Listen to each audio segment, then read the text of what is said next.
السلام علیکم ورحمۃ اللہ وبرکاتہ۔ ناظرین، آج انتہائی افسوس کے ساتھ، بڑے دکھ کے ساتھ پاکستان کی تاریخ کا بہت بڑا المیہ جو اس وقت پیدا ہوا ہے، اور یہ پاکستان کی تاریخ میں سیاہ داغ اس کو کہا جا سکتا ہے کہ کون سا سیاہ داغ؟ جس نے ریاست کو مذہب میں اور مذہب کو سیاست میں دخل دینے کا اختیار دیا۔ حالانکہ قائد اعظم رحمۃ اللہ علیہ نے جو خواب دیکھا تھا، جس کا تصور آپ نے مندرجہ ذیل الفاظ میں ایک عظیم چارٹر کے طور پر قوم کو عطا کیا تھا کہ ملک اسی خواب کی تعبیر بن جائے، وہ کیا تھا؟ آپ نے فرمایا تھا، تم آزاد ہو اس مملکت پاکستان میں، تم اپنے مندروں میں، اپنی مسجدوں میں اور دوسری عبادت گاہوں میں جانے میں پوری طرح آزاد ہو۔ پھر فرمایا، تمہارا مذہب، تمہاری ذات، تمہارا عقیدہ کچھ بھی ہو، اس کا اس بنیادی اصول سے کوئی تعلق نہیں کہ ہم سب ایک ہی مملکت کے شہری ہیں اور برابر کے شہری ہیں۔ میں سمجھتا ہوں کہ اب ہمیں اسی نصب العین کو پیش نظر رکھنا چاہیے۔ پھر تم دیکھو گے کہ وقت گزرنے کے ساتھ ساتھ نہ ہندو ہندو رہیں گے، نہ مسلمان مسلمان رہیں گے، مذہبی معنوں میں نہیں، کیونکہ وہ تو ہر فرد کا ذاتی عقیدہ ہے، بلکہ سیاسی رنگ میں ہم سب ایک ہی مملکت کے برابر کے شہری ہوں گے۔ یہ 11 اگست 1947 کو قائد اعظم نے خطاب میں پاکستان کے بارے میں عوام کو ایک خوبصورت لائے عمل کا عوام کو تحفہ دیا تھا کہ اس طرح کا پاکستان ہوگا جس میں تمام شہری برابر کے حقوق رکھیں گے اور ہر شہری کو اپنا مرضی سے عقیدہ رکھنا کی اجازت ہوگی اور اپنی مرضی سے اپنے عقیدے کے مطابق مسجدوں میں جانے کی اجازت ہوگی۔ اور لیکن ایسا نہیں ہوا۔ یہ سیاست کو مذہب میں اور مذہب کو سیاست میں دخل دینے کا اختیار تاریخ کا ایک بہت بڑا المیہ ہے، اور پاکستان کی تاریخ میں پاکستان کے منہ پر ایک سیاہ داغ ہے جو قائد اعظم رحمۃ اللہ علیہ نہیں چاہتے تھے۔ لیکن یہ غلطی جو انہوں نے کی ہے، اس کا خمیازہ پاکستان کی سیاست آج بھگت رہی ہے، آج تک اس ٹھوکر سے سنبھل نہیں سکی۔ اس کے بعد مسلسل ملک کی سیاست میں انتہا پسند علماء کا رسوخ بڑھتا رہا، اور در حقیقت یہی وہ غلطی ہے جو بالآخر اس بد نصیب مارشل لاء پر منتج ہوئی، جس کا 11 سالہ دور دوسرے مارشل لاء سے 20 گنا زیادہ منحوس ثابت ہوا، جس کی نحوست کا سایہ آج بھی کراچی سے لے کر پشاور تک قوم کے نصیب گہنائے ہوئے ہیں۔ دن بدن ملک نظم و ضبط، اتحاد و رواداری قومی یکجہتی سے محروم ہوتا جا رہا ہے۔ خود غرض سیاست نے مذہب میں دخل دے کر جو افتراق کا بیج بویا تھا 1974 میں، وہ کئی طرح کی نفرتوں کی فصلیں لے کر پھوٹنے لگا ہے اور پاکستان طبقوں، فرقوں، گروہوں اور صوبوں میں بٹنے لگا ہے۔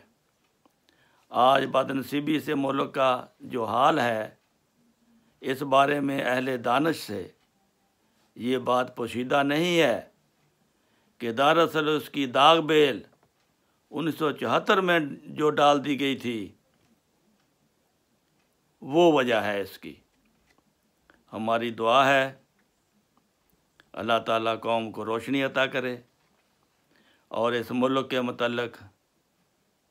قائد اعظم رحمۃ اللہ علیہ نے جو خواب دیکھا تھا، جس کا تصور آپ نے پیش کیا تھا، وہ پورا ہو، وہ اس کو نصیب ملے۔ یہ افسوسناک واقعہ جو 1974 میں ہوا تھا، یہ ایک سوچی سمجھی اسکیم کے تحت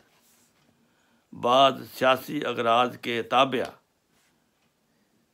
جن کی تفصیل میں جانے کی ضرورت نہیں اور نہ ہی گنجائش ہے، اس وقت کی حکومت نے احمدیوں کو دائرہ اسلام سے خارج قرار دے کر متشدد علماء کی حمایت حاصل کرنے کی کوشش کی تھی۔ چونکہ حزب اختلاف میں پہلے ہی بہت سے متشدد علماء کا نفوذ تھا،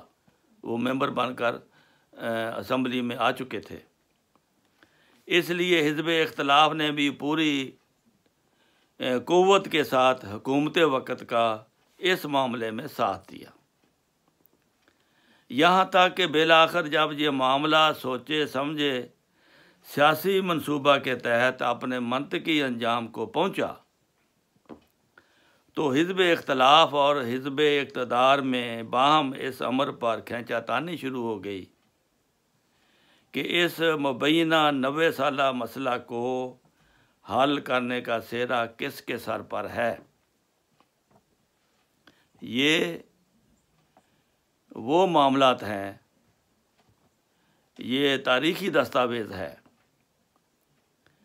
جماعت احمدیہ نے 1974 میں پاکستان میں قومی اسمبلی کے پورے ایوان پر مشتمل خصوصی کمیٹی کے سامنے اپنے مسلمان ہونے، اپنے بنیادی عقائد کی وضاحت اور جماعت پر لگائے گئے بے بنیاد الزامات کی تردید کے لیے پیش کی تھی، اور یہ بات شروع میں ہی واضح کر دی گئی تھی کہ جماعت احمدیہ کے نزدیک دنیا کی کسی اسمبلی یا عدالت کو کسی شخص یا کسی جماعت کے مذہب کا تعین کرنا کا قطعاً کوئی اختیار نہیں ہے، کیونکہ اس کا اختیار صرف خدا تعالیٰ کی ذات کو ہے، جو دلوں کے بھید سے واقف ہے۔ اسی طرح درد بھرے الفاظ میں یہ انتباہ بھی کیا گیا تھا، یہ اسمبلی احمدیوں کو غیر مسلم قرار دے کر امت محمدیہ صلی اللہ علیہ وآلہ وسلم کے اتحاد کا رخنہ ڈالنے کا موجب نہ بنے، کیونکہ اگر انہوں نے یہ دخل دیا تو رسول کریم صلی اللہ علیہ وسلم کی امت کے اتحاد میں رکھنا کا یہ مترادف ہوگا، کیونکہ اس سے ایک ایسی اور خوفناک مثال قائم ہوگی جو آئندہ دوسرے فرقوں کو بھی اپنی لپیٹ میں لے سکتی ہے۔ یہ بہت خطرناک بات تھی جو انہوں نے کی۔ اس وقت جماعت نے ایک محضر نامہ پیش کیا تھا، جس کے بارے میں جو 11 روز تک پاکستان کی قومی اسمبلی میں ملک کے اٹارنی جنرل اور مختلف علماء کی طرف سے جماعت احمدیہ پر بشدت تنقید کی گئی تھی، اس وقت کے امام جماعت احمدیہ حضرت خلیفۃ المسیح ثالث رحمہ اللہ تعالی نے پیش ہو کر وہ تمام اعتراض کا ٹھوس، مدلل اور اطمینان بخش جواب دیا۔ یہ تمام کارروائی حکومت کی طرف سے باقاعدہ ریکارڈ کی گئی تھی، لیکن افسوس نامعلوم وجوہات کی بنا پر حکومت نے اس کارروائی کو مخفی رکھا۔ یہ مخفی اس لیے رکھا تھا کہ حکومت کی مولویوں کی سچائی کی کلی کھل گئی تھی، ان کے پاس کوئی جواب نہ تھا، ان کے ہر سوال کا جواب مدلل دیا گیا اور جماعت احمدیہ کے سوالوں کا ان کے پاس کوئی جواب نہیں تھا، وہ سب جھوٹے پڑ رہے تھے۔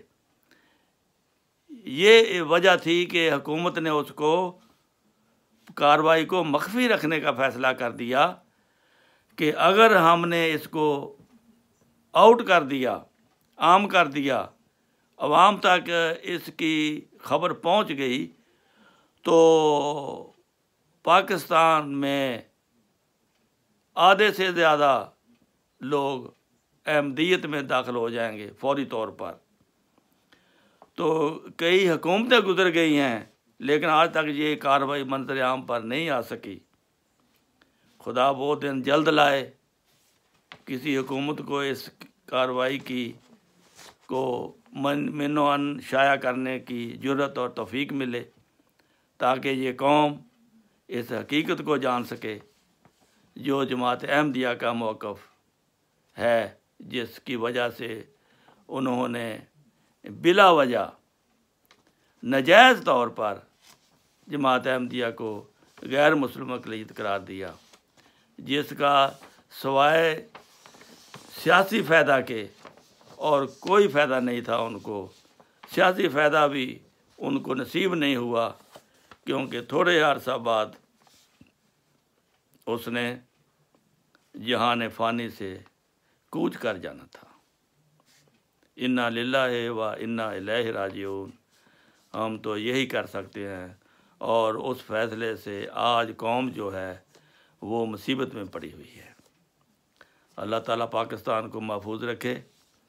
اس کا پوری تفصیل قسطوار انشاءاللہ آپ کی خدمت میں پیش کی جائے گی کہ وہاں کیا ہوا، کیا سوال ہوئے، کیا جواب ہوئے، کیا جماعت احمدیہ نے جو ان سوالوں کا جواب دیا تھا وہ کیا تھے، وہ انشاءاللہ آپ کی خدمت میں قسطوار پیش کیے جائیں گے۔ آپ اس چینل کو سبسکرائب کر کے گھنٹی کو بھی دبائیں تاکہ یہ جو معلومات ہیں آپ تک ڈائریکٹ پہنچتی رہیں۔ اب وقت ختم ہو رہا ہے۔ السلام علیکم ورحمۃ اللہ وبرکاتہ۔